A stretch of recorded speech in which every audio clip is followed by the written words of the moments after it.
নিজেকে নিয়ন্ত্রণ করতে পারছে, ধৈর্য ধারণ করতে পারছে, ধৈর্যের ঢোক গিলতে পারছে যে ব্যক্তি, এই ব্যক্তি সম্পর্কে আল্লাহ বলেছেন ইন্নামা ইউওয়াফাস সাবিরুনা আজরাহুম বিগাইরি হিসাব।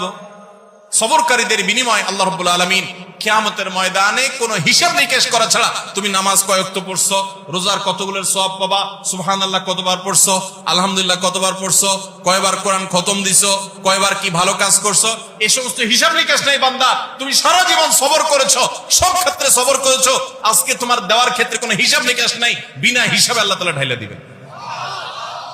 সবর করবো তো ইনশাআল্লাহ। বাংলা একটা প্রবাদ আছে, সবুরে মেওয়া ফলে।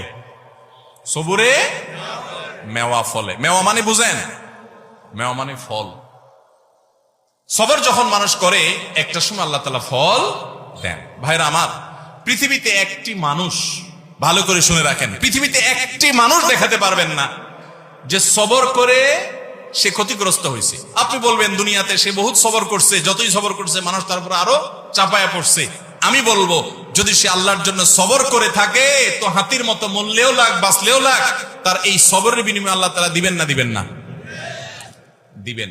আর বেশিরভাগ ব্যক্তি সবরের ফলাফল দুনিয়াতেই দেখে যায়। ভাইরা আমার,